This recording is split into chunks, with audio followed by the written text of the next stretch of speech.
My brother's wife smirked at Thanksgiving and said, "Your parents only love you when you're paying their bills." My mom laughed and added, "You're not welcome unless you clear your brother's credit card debt." I stood up, smiled, and said, "You're right, and that's exactly why you'll never see me again." Their faces dropped when they realized they had just lost their favorite ATM forever. This happened over the past year, and I'm finally ready to share the whole story. It's long, but stick with me. The ending is absolutely worth it. Some details changed for privacy. TLDR at bottom for those who want the quick version, but you're missing out if you skip to it. I, 35 male, own a successful chain of fitness centers across North Texas, 4 locations with plans for 2 more by next year. We do about 1.2 million in revenue annually, and I employ around 50 people between trainers, front desk staff, maintenance crews, and administrative workers. Not bad for a guy who started with nothing but a GI Bill and a dream after getting out of the Marines at 23. But this story isn't about my business success or how I built my empire from scratch. It's about how my toxic, dysfunctional family tried to bleed me dry for years, and what happened when I finally decided to completely destroy them, instead of just walking away like a reasonable person would do. Growing up in suburban Dallas, my family dynamic was crystal clear from day one.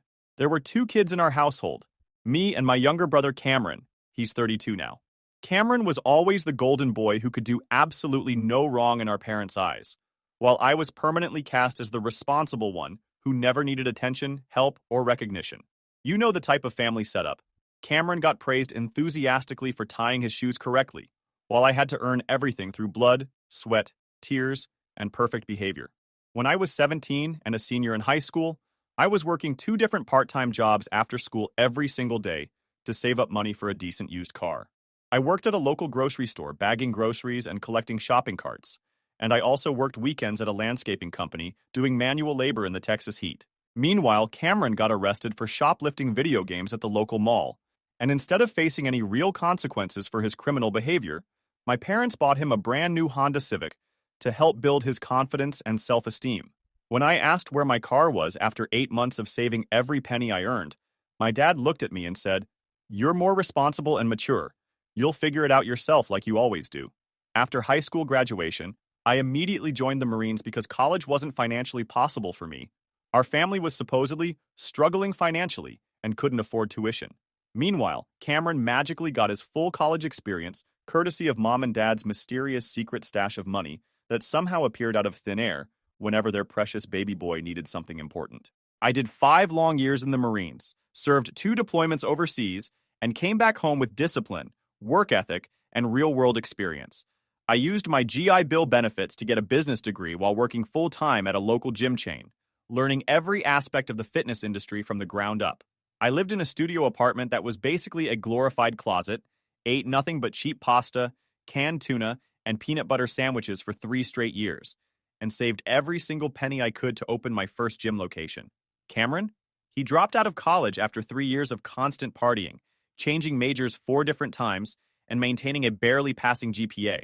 But according to my parents, that was just him finding his authentic path in life and exploring his creative options. By the time I turned 30, I owned 2 highly successful gyms, had purchased a nice house in a good neighborhood, and was systematically building real generational wealth. Cameron was 27 years old and had never held any job for more than 8 months total. His pattern was predictable. He'd get hired somewhere entry-level, work just long enough to qualify for unemployment benefits, then get himself intentionally fired and live off government assistance while looking for the right career opportunity. But guess who was still considered the family favorite? The guy who had never accomplished anything meaningful or productive in his entire adult life. Then Cameron met Jessica, and that's when our family situation went from merely annoying to absolutely insane. Jessica was literally every negative stereotype about materialistic, shallow women rolled into one insufferable person. She had fake chest implants, fake lip injections, fake eyelash extensions, and acrylic nails so long and elaborate she couldn't perform basic tasks like typing or opening car doors. She'd never worked a legitimate job in her entire life, but somehow always managed to have the newest iPhone model, designer purses worth thousands of dollars, and clothes that cost more than most people's monthly mortgage payments. She attached herself to Cameron like a parasitic leech because he was stupid and naive enough to think he could somehow afford her ridiculously expensive lifestyle on his unemployment checks. And my parents?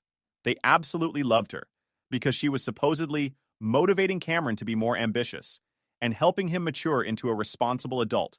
Yeah, motivating him to find increasingly creative ways to spend money he didn't have and would never earn. The girl also had the intellectual capacity of a houseplant. I remember one particularly painful family dinner where she asked me if my fitness centers were like Planet Fitness, but more expensive, and then proceeded to confidently explain to me how the fitness industry worked, based entirely on what she'd seen in romantic comedies and reality TV shows. This brilliant analysis was coming from someone who genuinely believed that cardio exercise was harmful to your health because it makes you too skinny and weak. About 2.5 years ago, the phone calls from my parents started getting significantly more frequent and urgent. These weren't casual, "Hey, how's business going?" social calls, but rather direct, "Cameron needs help with his electricity bill" emergency calls, or "Cameron's car needs expensive repairs" crisis calls, or my personal favorite recurring theme, "Cameron and Jessica are having an unexpectedly difficult month financially" bailout calls. At first, the requested amounts were relatively small and seemingly reasonable. $400 here for utilities, $600 there for car problems. I'm not gonna lie, I helped out because I genuinely figured that's what family members do for each other during tough times, right? But every single time I transferred money to help them out, Cameron never once called me personally to express gratitude or explain the situation. It was always Mom making the initial request on his behalf, and Mom calling afterward to say thanks, like he was still a helpless child who couldn't handle his own communications. Then the requested amount started getting significantly larger, and the accompanying excuses became increasingly creative and elaborate. $1,200 for their deposit on a much nicer apartment because their current place was supposedly affecting Jessica's severe allergies. She wanted to live somewhere more Instagram-worthy. $2,800 when Cameron allegedly got laid off unexpectedly, which I later discovered actually meant he got fired for showing up 2 hours late 3 consecutive days while hungover. $3,500 when Jessica supposedly needed emergency dental work, which turned out to be purely cosmetic veneers because she wanted to become a social media influencer. The breaking point should have been last Christmas, when Jessica posted elaborate Instagram stories documenting her week-long luxury spa retreat in Scottsdale, complete with expensive treatments and designer shopping, during the exact same week that Cameron had called me crying and asking for $2,200 for urgent car repairs that couldn't wait. But I was still foolishly playing the good brother role like a complete idiot. The real wake-up call came 8 months ago, when I went to Mom and Dad's house for our regular Sunday family dinner. I walk through the front door, and Jessica is practically shoving her left hand in everyone's faces, showing off this absolutely enormous engagement ring that had to cost at least $20,000. "Look what my amazing Cameron surprised me with," she squealed like an overexcited teenager. "Isn't it absolutely perfect? I've been wanting something exactly like this for months and months." I looked directly at Cameron, who was desperately avoiding eye contact, like his life depended on it. 4 weeks earlier, he had called me crying genuine tears about needing $3,800 for unexpected medical bills, because he didn't have health insurance coverage. "That's quite an impressive ring," I said carefully, trying to keep my voice neutral. "Must have been a very significant purchase." Jessica giggled and did this ridiculous little hair flip gesture. "Oh, Cameron always finds a way to give me exactly what I deserve. He's so generous and thoughtful about showing his love. Yeah, generous with my hard-earned money and thoughtful about hiding it from me." During that same uncomfortable dinner, Jessica made several passive-aggressive comments about how some people just aren't relationship material, while staring directly at me with obvious judgment. I was 35 and single entirely by choice. I'd been too focused on building my business empire and securing my financial future to get serious about dating or marriage. But she acted like I was some kind of pathetic failure, because I wasn't married to someone who constantly spent my money. "Maybe you should focus less on those gym things and more on finding a wife," she said with this incredibly condescending smirk. "I mean, what's the point of making all that money if you don't have anyone special to spend it on?" My mom actually nodded in complete agreement, like Jessica was dispensing profound wisdom. "She makes a really good point, Alex. You can't work every single day forever." That night, lying in my own bed in my own house that I'd paid for with my own money, I made a firm decision. I was completely done being their personal bank account. Things got surprisingly quiet for a few months after I stopped responding to their increasingly desperate money requests. I genuinely figured maybe they'd finally learned their lesson about financial responsibility, or perhaps found some other gullible victim to fund their ridiculous fantasy lifestyle. I was incredibly, spectacularly wrong about both possibilities. Then Mom called exactly 3 weeks before Thanksgiving, and I should have immediately known something major was up based on her tone alone. "Alex, sweetheart," she said in that artificially sweet, overly cheerful voice she specifically reserves for when she wants something extremely important. "Are you planning to come for Thanksgiving dinner this year?" I'd been seriously considering skipping the whole thing entirely, to be completely honest. Every single family gathering felt like an exhausting theatrical performance, where I was forced to play the role of the successful son who should be endlessly grateful for the opportunity to solve everyone else's financial problems and personal crises. But I made the crucial mistake of saying yes, I would attend. "That's absolutely wonderful." Mom sounded way too relieved and excited for a simple holiday dinner invitation. "It'll be so nice to have the entire family together for such a special occasion." The excessive enthusiasm and obvious relief in her voice should have been my first major warning sign. Mom was never that genuinely excited about holiday dinners unless there was some kind of significant hidden agenda involved. When I arrived at their house on Thanksgiving morning, Jessica answered the front door wearing what appeared to be a completely new outfit from head to toe that probably cost more than most people earn in an entire week. Her acrylic nails were freshly done with some kind of elaborate crystal and glitter design that must have required hours at an expensive salon. "Alex!" she exclaimed, with the most transparently fake smile I'd ever witnessed. "Oh my goodness, thank God you're finally here. We've been waiting and waiting for you to arrive." Red flag number 1 was practically waving frantically in my face. Cameron was positioned in the living room looking more nervous and anxious than I'd ever seen him in our entire lives together. When I walked into the room, he barely managed to look up from his phone screen, and his leg was bouncing rapidly, like he was extremely worried about something important happening. "Hey there, bro," he mumbled without making any eye contact whatsoever. Red flag number 2 was now joined by red flag number 1 in a growing parade of obvious warning signs. Dad was acting relatively normal, asking his usual surface-level questions about how business was going at the fitness centers, while Mom bustled around the kitchen, making unnecessarily dramatic gestures and movements. Everything seemed fairly normal and routine, until we all sat down at the dinner table with our plates full. That's when Mom cleared her throat in that very specific way and gave me that particular look, the exact same expression she used to give me when I was a kid, and she was about to ask me to do extra household chores that Cameron somehow always managed to get excused from doing. "So, Alex," she said, while cutting her turkey with almost surgical precision and deliberate movements, "Cameron and Jessica have some really exciting news they want to share with the entire family. Here we go with whatever elaborate scheme they've cooked up this time." Cameron shifted uncomfortably in his chair like he was sitting on something sharp and painful.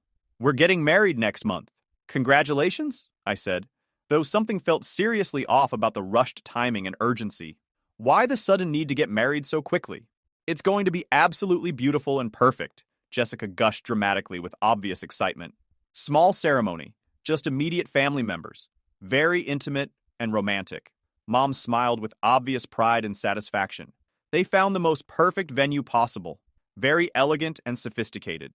I waited patiently because I knew from years of experience that there was always a catch with these people. The only thing is," Cameron finally said, while staring directly at his plate instead of looking at me, "we're running a little short on the deposit for the venue and all the catering expenses." And there it was, the real reason for this mandatory family dinner gathering.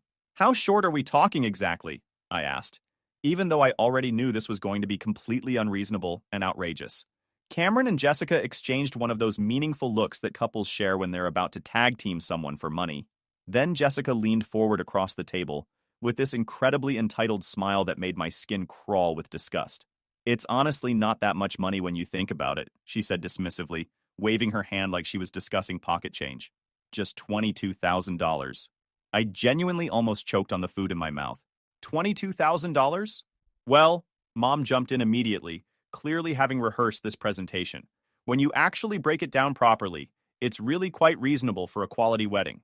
The venue rental is $6,000, professional catering is $10,000, floral arrangements are $3,000, and then there's the photographer, the musicians, the cake, and all the other essentials." "Hold on just a minute," I interrupted firmly. "You haven't actually paid for any of this stuff yet?" Jessica's fake smile got noticeably tighter around the edges. "We put down small deposits to hold everything, but all the full payments are due next Friday." I looked around the table slowly and deliberately. Everyone was watching me with expectant expressions. Like this whole elaborate setup was already decided, and I was just going through the motions before opening my wallet and solving their problems. And you want me to pay for your entire wedding? Not pay for it exactly, Cameron said quickly, trying to sound reasonable. Just help out significantly. You know, as a generous wedding gift from my successful big brother. Jessica actually laughed out loud, and it was honestly the most condescending sound I'd ever heard in my entire life. I mean, what else would you spend your money on anyway? You don't have a wife or children or any real family responsibilities. Your parents only love you when you pay their bills. The entire room went completely silent. Even my parents looked genuinely uncomfortable with how directly and brutally she'd just insulted me. I set down my fork very carefully and leaned back in my chair, staring at my mother. Is that true, Mom? Instead of denying it, Mom actually smiled and nodded. Well, if you're not willing to help family, then you can't come to family events anymore. You can't come unless you pay off your brother's credit card. The words hit me like a physical blow. After everything I'd done, all the money I'd given them over the years, this was how they really saw me. Not as a son or brother, but as a wallet. I stood up slowly, grabbed my jacket, and smiled back at her. You know what? You're absolutely right, and that's why you'll never see me again. The change in the room was immediate and dramatic. Mom's confident smile vanished instantly. Dad's face went white. Cameron looked like he'd been slapped. Jessica's smug expression faltered as she realized what had just happened. Their faces completely dropped when they realized they had just lost me forever. Wait, Alex, I didn't mean... Mom started, but I was already walking toward the door. Yes, you did mean it, and now you get to live with it. And I walked straight out the front door without looking back. For 3 solid weeks after that Thanksgiving disaster, my phone was constantly buzzing with incoming messages from every family member. Long, guilt-tripping text messages from Mom about how disappointed and hurt she was by my selfish behavior at dinner. Multiple voicemails from Dad lecturing me extensively about family loyalty and stepping up when it really matters. Even several pathetic messages from Cameron, though he was mostly just whining about how I was ruining his special day and destroying his happiness. But the absolute best and most entertaining messages came directly from Jessica herself. This woman sent me literal multi-paragraph essays about how I was a selfish, bitter person who was obviously jealous of Cameron's happiness and success in life.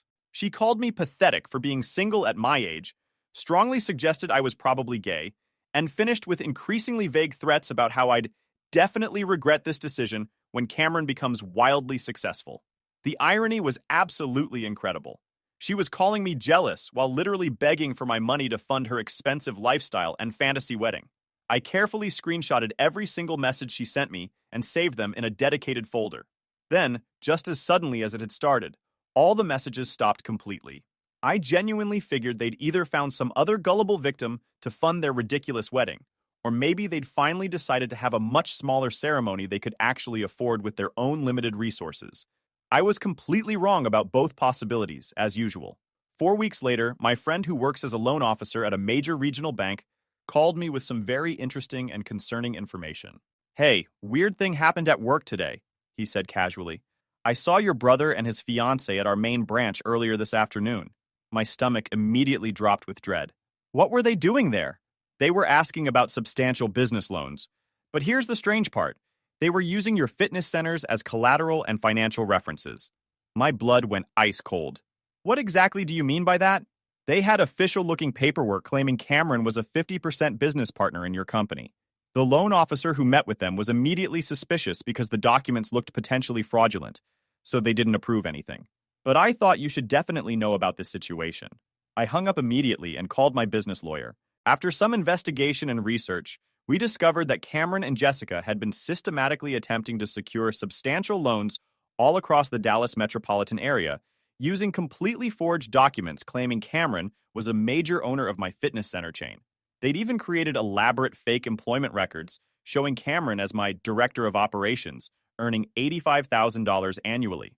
They were actively attempting to commit serious fraud using my business reputation, credit history, and financial standing. That's when I realized that these people had crossed a line they could never come back from, and I needed to completely destroy them instead of just walking away and ignoring the situation. I spent the next 6 weeks methodically gathering every piece of information I could find about their situation. I didn't hire any private investigators or do anything overly dramatic. I just started paying very close attention to details and asking the right questions to the right people in my network. First, I discovered that the wedding was definitely still happening despite their obvious financial problems. They'd somehow managed to scrape together enough money for a small ceremony at some budget venue outside the city limits. But here's what was particularly interesting. Jessica was telling everyone on her social media accounts that they'd chosen to have an intimate wedding and that certain people who weren't supportive of their love weren't invited to attend. She was actually spinning my refusal to fund their wedding as me being deliberately excluded from their special day. Then I uncovered something extremely interesting about Jessica's background. My banker friend mentioned that Jessica had visited his branch several months earlier when she and Cameron first started dating seriously. She'd attempted to open a business account for some multi-level marketing scheme, and during the standard credit check process, several major red flags had appeared on her financial history. I asked him to dig a little deeper into her background information. Banks share data with each other, and he owed me a significant favor from when I'd helped him get an excellent deal on gym equipment for his home workout room. What we discovered was absolutely incredible and eye-opening. Jessica had quite the documented financial history with men.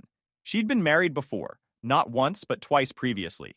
Both times to men with substantial money and assets, both marriages lasting just long enough for her to gain legal access to their financial accounts and property, and both ending in extremely nasty divorce proceedings, where she walked away with significant portions of their assets while claiming various forms of emotional and physical abuse.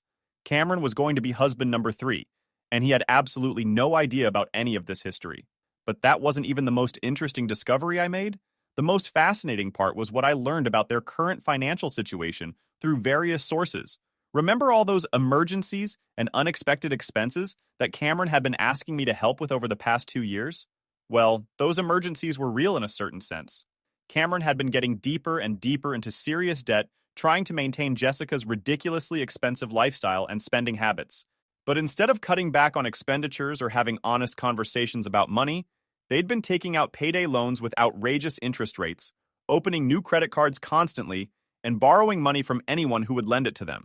They weren't just regular broke, they were catastrophically, devastatingly broke. The kind of financial situation where you're literally one missed payment away from losing absolutely everything you have. And Jessica? She had no clue whatsoever about their real situation. Cameron had been desperately hiding their actual financial condition from her, while frantically trying to find new ways to keep the money flowing and maintain the illusion of financial success and stability. That's when I realized Cameron wasn't just the spoiled golden child anymore. He was completely trapped, probably terrified, and definitely in way over his head with a woman who would completely destroy him the instant she discovered he couldn't afford her lifestyle anymore. So I decided to dramatically accelerate that inevitable discovery process. The wedding was scheduled for a Saturday afternoon in February. I obviously didn't attend the ceremony, but I had much more important and strategic plans for that weekend anyway. You see, I'd spent several weeks carefully putting together a comprehensive information package that would change everything. Screenshots of Jessica's insulting text messages calling me pathetic and jealous. Complete copies of all the fraudulent loan documents they'd attempted to use with my business information forged on them. And the absolute crown jewel of evidence, a detailed background report on Jessica's 2 previous marriages, her well-documented history of financial manipulation and gold digging, and complete documentation of their current catastrophic debt situation. But I didn't send any of this damaging information to Cameron directly. That approach would have been too easy and predictable, and he probably wouldn't have believed any of it coming from me anyway, given our family dynamics. Instead, I sent the entire comprehensive package directly to Jessica's mother with detailed explanations. Here's what my thorough research had revealed about Jessica's family background and situation. They were legitimately old money wealthy, but absolutely obsessed with social status, public appearances, and family reputation. Her father was a successful investment banker at a prestigious firm, and her mother was one of those high society country club women who cared more about maintaining their family's social standing than anything else in the world. They'd been financially supporting Jessica for years without question, but they were operating under the impression that she was in a committed relationship with someone financially successful and stable with good prospects. They had no idea that Cameron was completely broke and drowning in debt, and they definitely had no knowledge whatsoever of their daughter's well-documented history of systematically marrying men specifically for their money and assets. I sent the complete information package to her mother with a simple, straightforward note. I thought you should know exactly who your daughter has married and what kind of financial situation she's actually gotten herself into. The wedding ceremony took place on Saturday afternoon. By Monday morning at 8 a.m. sharp, my phone was ringing insistently. It was Cameron, and he sounded more completely destroyed than I'd ever heard another human being sound in my entire life. "Alex," he said, and his voice was literally shaking with raw emotion. "I desperately need to talk to you about something extremely important." "What's going on, Cameron? Can you possibly meet me somewhere today? Please? I'll pay for coffee or lunch or whatever you want." He sounded so completely broken and utterly defeated that I almost felt genuinely sorry for him. Almost. We arranged to meet at a coffee shop near my main gym location. When Cameron showed up 30 minutes later, he looked like he hadn't slept properly in several days. His eyes were completely bloodshot, his hands were visibly shaking, and he kept looking around nervously like he was afraid someone dangerous might be following him. "She's completely gone," he said, without any preamble or greeting. "Who's gone?" "Jessica. She left me permanently, took absolutely everything valuable and just disappeared." I raised an eyebrow with genuine curiosity. "Everything?" Cameron nodded miserably. "All the wedding gifts we received, the money her parents had given us for the honeymoon, even our security deposit for the apartment. She cleaned out our joint bank account down to the very last penny and vanished completely." "What exactly happened over the weekend?" "Her parents called her early Sunday morning while we were still at the hotel. They'd somehow gotten incredibly detailed information about our real financial situation, about my actual employment situation and our debts. They flew down here immediately and had this massive, screaming confrontation with her in the hotel lobby." Cameron ran his hands through his hair frantically and repeatedly. "She tried desperately telling them it was all lies and misinformation from jealous people, but then they started asking very specific questions about money, about my employment history, about all our credit card debts and loans, and she suddenly realized the complete truth about everything. She realized you're completely broke and have been lying to her. Worse than just broke. We owe over $50,000 in credit cards, payday loans, and personal debt from friends. Her parents immediately cut her off financially and told her she was completely on her own from now on. And Jessica," he laughed with absolutely no humor whatsoever. "She looked directly at me and said, 'I definitely didn't sign up to be poor and struggle,' and just walked out of my life forever." I sipped my coffee calmly and waited patiently for him to continue with his story. "Alex, I'm completely screwed beyond repair. Like, absolutely and totally ruined beyond any hope of recovery. The apartment rent is due this week, all the credit card minimum payments are due, and I literally cannot make any of them. I'm going to lose everything I have left. What about mom and dad? Can't they help you out?" Cameron's face completely crumpled with shame and embarrassment. "They don't know how catastrophically bad the real situation actually is. They think I just need help with a few monthly bills and regular expenses. If they knew the actual truth about everything," he trailed off helplessly, "they'd be disappointed in you. They'd completely disown me forever and never speak to me again. You know exactly how Dad feels about financial irresponsibility and poor life choices." I almost started laughing at the incredible irony of the situation. Dad claimed to hate financial irresponsibility above all else, but he'd been directly enabling Cameron's terrible decisions for years and years without even realizing what he was doing. Cameron looked up at me with the most desperate, pleading eyes I'd ever seen from another human being. "I know I've completely messed up everything in my life. I know I've been a terrible brother to you for years. But I'm literally begging you, Alex. Please help me one more time. I need your help more than I've ever needed anything in my entire life." "How much help are we talking about exactly?" $50,000 minimum. Maybe 60 to get completely clear of everything and start over with a totally clean slate. I leaned back in my chair thoughtfully and studied his desperate face. $60,000. To clean up a disaster that should never have happened in the first place if he'd made even one responsible decision. You know what, Cameron? You're absolutely right about some things. You did completely mess up everything, and you have been a terrible brother to me for most of our adult lives. His face fell with crushing disappointment and despair. But more importantly than any of that, you've been a user and a parasite for your entire adult life. For years and years, you've treated me like your personal ATM machine that exists solely for your benefit. You've never once asked how I'm doing personally or professionally, never offered to help me with anything whatsoever, never even bothered to say thank you when I bailed you out of your various messes and crises. Alex, please, I'm literally begging you on my knees. I'm not finished talking yet. My voice was ice cold now. You married a gold-digging manipulator who insulted me repeatedly in our parents' house and then tried to commit serious fraud using my business reputation and credit. You've spent years systematically taking advantage of my success while contributing absolutely nothing to this family except constant problems, drama, and financial emergencies. Cameron was openly crying now, with real tears streaming down his face. I know. I know everything you're saying is completely true. I'll change totally. I swear on everything holy. I'll get a real job immediately. I'll pay you back every single penny with interest. I'll do whatever you want me to do. No, you won't change. I stood up and put on my jacket deliberately. You know why you won't actually change? Because you've never actually had to face real consequences. Every single time you've screwed up your life completely, someone has been there to fix it for you without question. Mom, Dad, me. We've all been enabling your pathetic, irresponsible behavior for decades. I looked down at him, completely pathetic and broken in his chair like a defeated child. So here's exactly what's going to happen moving forward. You're going to go home and figure this entire mess out completely by yourself. You're going to get any job you can possibly find and work your way out of this financial hole $1 at a time over many years. And maybe if you actually learn something meaningful from this experience and demonstrate real change, in a few years, we can discuss having some kind of genuine relationship. Alex, please don't do this. I'm your brother. No, I said firmly, walking toward the door without looking back. You're my parents' son. There's a significant difference between those two things. And I walked away from him forever. 6 months later, I heard through Mom that Cameron had filed for bankruptcy and was living in a tiny studio apartment across town, working double shifts at a warehouse loading trucks for minimum wage. Jessica had married some corporate lawyer she'd met on a dating app within 2 months of leaving Cameron. Mom and Dad kept pressuring me relentlessly to help him out financially, to be the bigger person, and forgive family because blood is thicker than water. I told them exactly the same thing I told Cameron.